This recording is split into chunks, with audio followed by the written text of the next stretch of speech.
ਪੂਰੇ ਜਗ 'ਤੇ ਸਨਾਟਾ ਜਿਹਾ ਛਾ ਗਿਆ ਹੈ। ਹਰ ਕਿਸੇ ਨੂੰ ਕਰੋਨਾ ਦਾ ਡਰ ਖਾ ਗਿਆ ਹੈ। ਪੂਰੀ ਧਰਤੀ 'ਤੇ ਵਾਜ਼ਿਆ ਐਲਾਨ ਹੋ ਗਿਆ ਹੈ।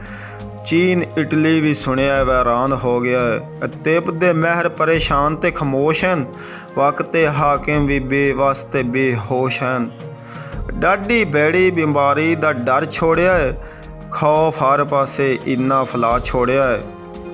ਸ਼ਹਿਰ ਵਸਦੇ ਵੀ ਦੱਸਦੇ ਪੈ ਵੈਰਾਨ ਹਨ। ਸ਼ਹਿਰ ਵਸਦੇ ਵੀ ਦੱਸਦੇ ਪੈ ਵੈਰਾਨ ਹਨ। ਨਾਲ ਗੁਰਬਾ ਦੇ ਤਾਜਰ ਵੀ ਪਰੇਸ਼ਾਨ ਹਨ। ਬਹਿਰੀ ਨਿਜ਼ਾਮ ਵਿੱਚ ਖਲਲ ਆ ਗਿਆ ਹੈ। ਹੁਕਮ ਹਾਕਿਮ ਦਾ ਸੁਣਿਆ ਅਟਲ ਆ ਗਿਆ ਹੈ। ਲੋਗੋ ਵੱਖਰਾ ਜ਼ਮਾਨੇ 'ਤੇ ਕੰਮ ਹੋ ਗਿਆ ਹੈ। ਨਿਜ਼ਾਮ ਜ਼ਿੰਦਗੀ ਵੀ ਦਰਹਮ ਬਰਹਮ ਹੋ ਗਿਆ ਹੈ। ਚੀਨ ਇਟਲੀ ਅਮਰੀਕਾ ਦੀ ਬਸ ਹੋ ਗਈ। ਸਾਇੰਸ ਟੈਕਨੋਲੋਜੀ ਵੀ ਬੇਵਸ ਹੋ ਗਈ। ਪੰਧ ਹਯਾਤੀ ਦਾ ਸ਼ੱਕ ਨਹੀਂ ਜੋ ਮੁੱਕਿਆ ਖੜਾ ਹੈ। ਤਵਾਫ ਕਾਬੇ ਦਾ ਕੁਝ ਦੇਰ ਤੋਂ ਰੁਕਿਆ ਖੜਾ ਹੈ। ਮਰਦੋ ਜ਼ਨ ਦੇ ਜੋ ਮੂੰਹ 'ਤੇ ਨਕਾਬ ਆ ਗਿਆ ਹੈ। ਮੈਂ ਤੇ ਆਨਾ ਖੁਦਾ ਦਾ ਅਜ਼ਾਬ ਆ ਗਿਆ ਹੈ।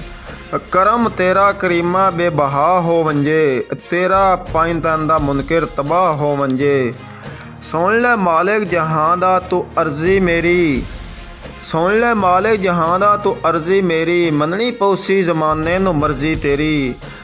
ਕਿੱਡਾ ਕੰਬਲਾ ਰੁਸਤਮ ਜਹਾਂ ਬਣ ਗਿਆ ਹੈ। ਤੇਰਾ ਕਹਿਰ ਕਰੋਨਾ ਦਾ ਨਾਂ ਬਣ ਗਿਆ ਹੈ। ਤੇਰਾ ਕਹਿਰ ਕਰੋਨਾ ਦਾ ਨਾਂ ਬਣ ਗਿਆ।